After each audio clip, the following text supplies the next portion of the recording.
particular section, we're going to talk about measurement for retention marketing. We call it CRM experimentation. We have two world-class experts to help us cover the topic. What we call CRM analysis and experimentation, or you could just call it retention marketing or retention experimentation. And so when we were working with brands, we knew that the first party data that they are collecting, that is the customer file data that they are collecting, is some of the most valuable assets that brands have at their disposal. But a lot of brands don't know really how to leverage it or how to maximize it.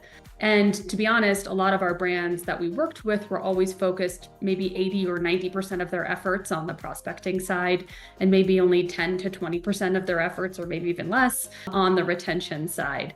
And so having an advanced customer experimentation or analysis practice within an organization is pretty relatively easy thing to do, to put resource, effort, and time into. And it's exactly what it sounds like. You are experimenting with segments across a brand's house file. Ultimately, our goal with a customer analytics practice is to first off understand customer behavior, and that's through customer reporting, which we'll talk a little bit about. And then the second piece of this is the experimentation side, right? Formulating a business question, creating and designing an experiment, executing that experiment, and then using those results to project out what will happen in the future and activating among those microsegments where media is taking its best effect. Okay, so the problem that we encountered when we talked to most marketers, so as a product manager, I've had the opportunity to talk to hundreds of user interviews and marketers that we could really understand what their issues is as it relates to why they only are spending 5 to 10% of their time on retention marketing. And the number one reason is because it was time and resource intensive, right? There weren't tools yet that really existed at scale to remove that friction of trying to test the combinations of different media across their house file.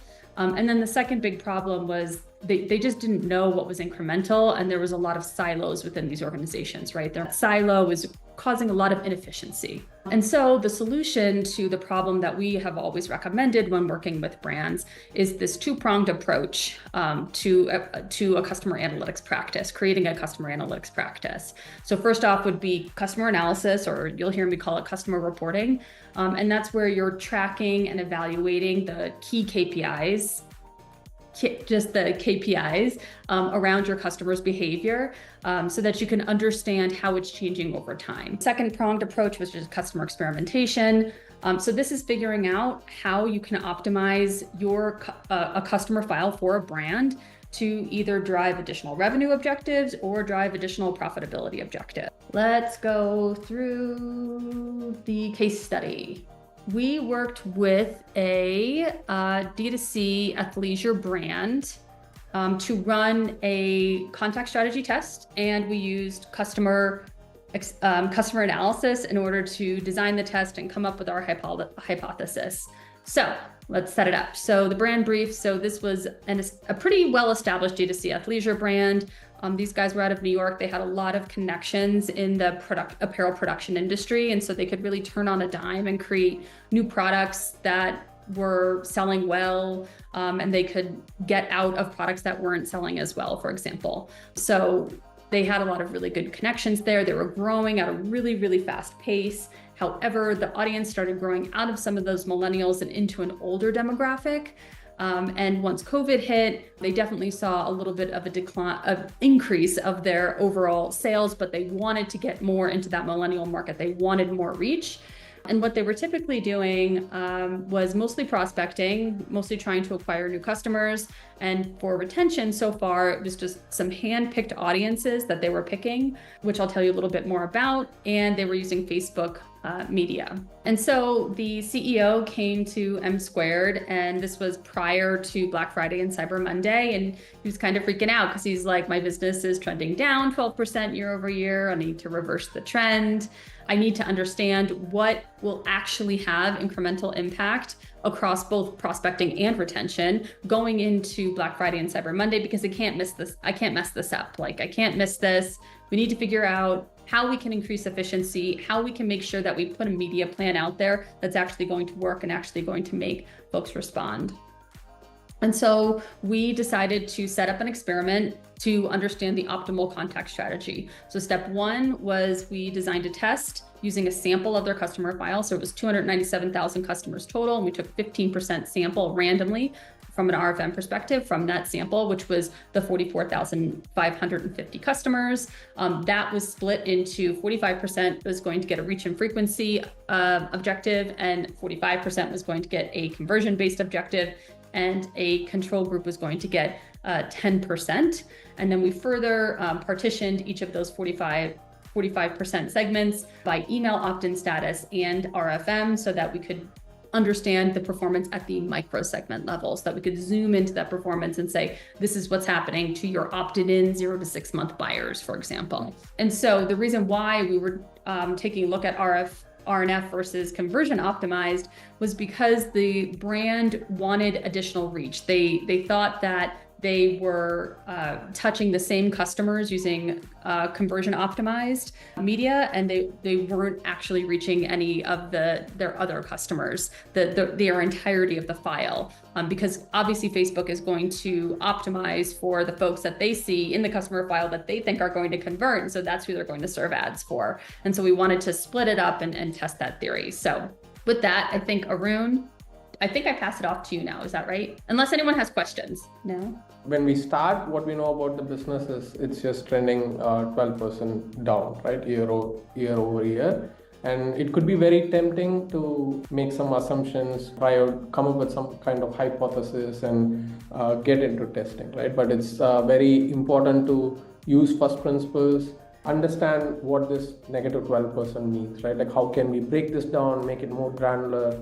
And then once you get very granular, it's very easy to build hypothesis, work with the stakeholders, and then understand what each of these metrics mean. And then you could go about experimentation from there, right? Which is why we need to do some kind of customer analysis before we get into experimentation. So when I say customer analysis, these are some common things that we normally do. We do a RFM analysis.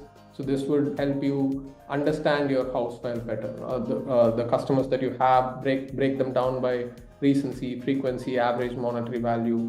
Sometimes we even add other dimensions into it, right? Like you could add opt-in status, product category, some other user persona. However you see the business can be split up, and you can attribute customers into them. You could do that, and then you can understand the composition of the house file better, right? That would give you more insights about the customer. And then you can do LTV analysis, which would tell you what is the average order value, and then what is it going into 6 months, 12 months. If the business problem was more around at what cost should I be acquiring customers, this is where you would go to, right? Like you would calculate the LTV to CAC ratio, spend a lot of time here to understand your customers. And then you have new versus returning customers. So out of the overall orders that I get every month, what composition is new versus what is returning? And as an analyst, when I look at it, the historical trend would tell me whether the business is still in the growth phase or is it saturated and they are targeting more on the existing side, and hypothesis building could go into that zone, right? So these three reports we normally use to understand the house file better, understand the LTV metrics. And then the last one is the comparison study, right? Like this is where we try and understand like how a particular time period is performing against a different time period. So in this case, the business problem was how do we reverse the trend of negative 12% to positive during the week of BFCM, right? And what we did here was we took a 19-20 day sample pre-BFCM, compared it against a very similar period, right? Like you could take a seasonality, compare it against the same seasonality from the previous year and see how the trends are. And you could break this down by segments, right? So you could do this for every segment that you have: recency, frequency, opt-in status, say product category, or whatever you have. And when you do that, there'll be certain segments that really work to answer some of these questions. So a particular type of user might be actually growing, and there could be a particular segment which is declining, right? And if you can identify those areas and then like take it to the stakeholders, understand if it is something that can be reversed, or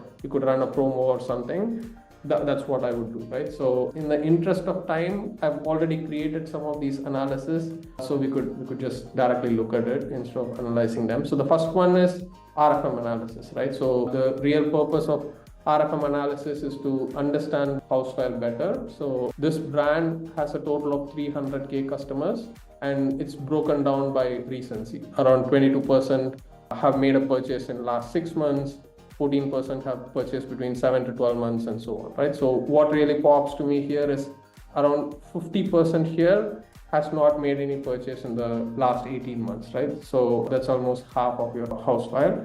And then you could look at it by frequency, average monetary, whatever. So when you look at it by frequency, 1x has around 70%, which means 70% of the house file is buying only once and they're not coming back, right? So you could try and get more granular here, understand if there are areas where you could do something to bring those users back, convert them into loyal customers. That's what the RFM would do. And then you could go into LTV, look at it by acquisition month, right? So for every month, for the customers that you acquired, how does the average order value look like? So for this business, the AOV is around $70, and it's consistent across every month, right? And then when you go to 6 months, it's 90, and then when you go to 12 months, it's around 100. So that's their average order value. You just understand how the overall trend looks like.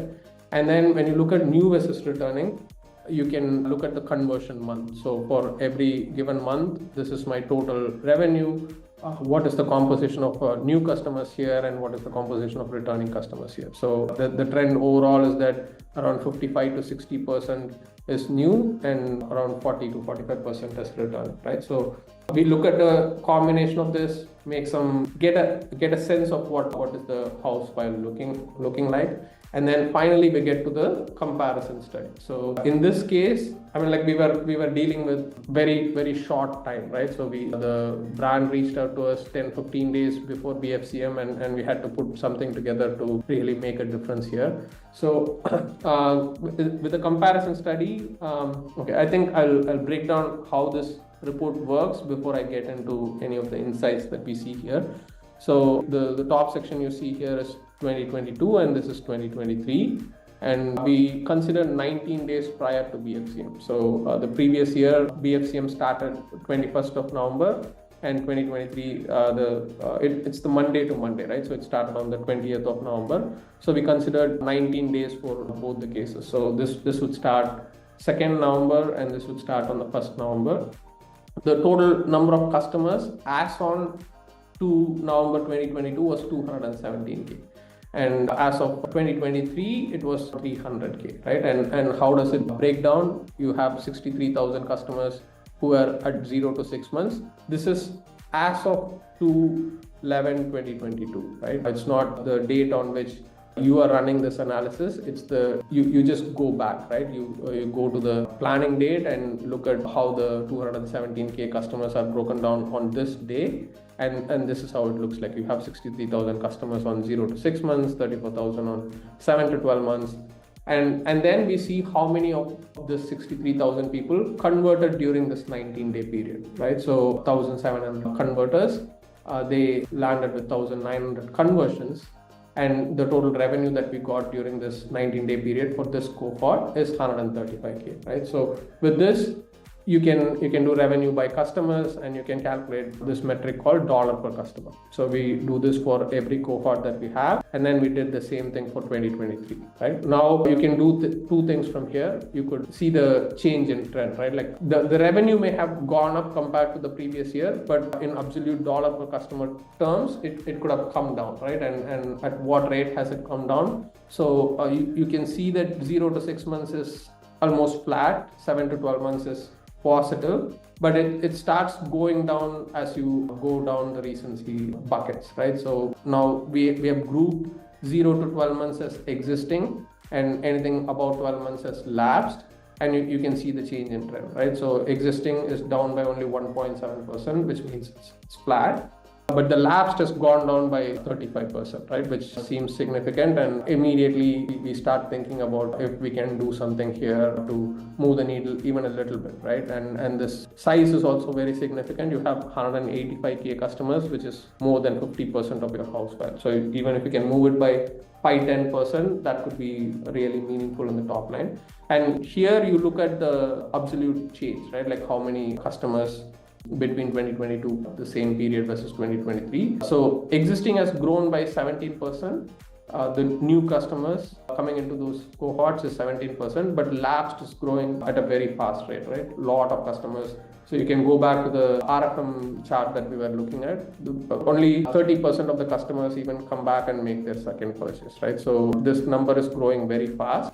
And the revenue has not grown, right? So they have grown the bucket by 55%, but the revenue is still the same, right? So there's definitely a lot of opportunity to explore here. And their new was also doing a bit poorly this year. All of this summed up together landed at the negative 12%, which the brand was. Yeah, now that we have... One sec, yeah. Vineet, go ahead. Yeah, what I didn't understand is the lapsed customers is 55%, and if the conversion is 18%, how is the revenue 0% over here? Because the average order value dropped. But if you're having conversions, doesn't that mean that there should have been some revenue? I'm confused over here a little. There is, but the average order value decreased for this brand. So if a particular order was, the average order value previous year was say $70 and it dropped to $60 this year, your conversion numbers would have grown, but the revenue numbers would have come down or remained flat, right? So you could have provided more discounts or whatever. So this is why the dollar per customer was coming down. So the average order value was not the same as the previous year. Even though the conversions increased, the revenue did not increase during this period. Okay. Thank you. Okay, anything else? Okay, moving on. So yeah, I mean, like now that we have found this, like we are really looking forward to figuring out if there's something that we can do with the labs. So we take this to the stakeholders, we try and understand if this makes sense, and also understand what their current marketing strategy is towards retention, right? So what we found out was that they were focusing only on Facebook. For opted-in people, they were of course sending emails. For Facebook, they had a gut feeling, right? So they had identified certain segments which they thought were really working well, and they were targeting only those segments, which was say anybody who did not purchase in the last 6 months and anybody who did not purchase in the beyond 18 months was kind of ignored. So we wanted to do a small testing here, right? Like we wanted to take a small sample. As Cara mentioned, we took a 15% sample. And that's when this reach frequency was also discussed, and we determined that it will be worth testing out reach frequency as well to make sure. I mean, this is, if Facebook's algorithm is going to ignore people, it's mostly going to be on the lapse side, right? Because they're not coming back, and Facebook's algorithm is going to think they are not likely to click on the link, and because of that, the click campaigns may not even reach these customers. So we ran an experiment. It was a very short experiment because we had around a week or 10 days time to do this. And we created these cohorts for Facebook: conversion optimized, reach frequency, and then we had a holdout.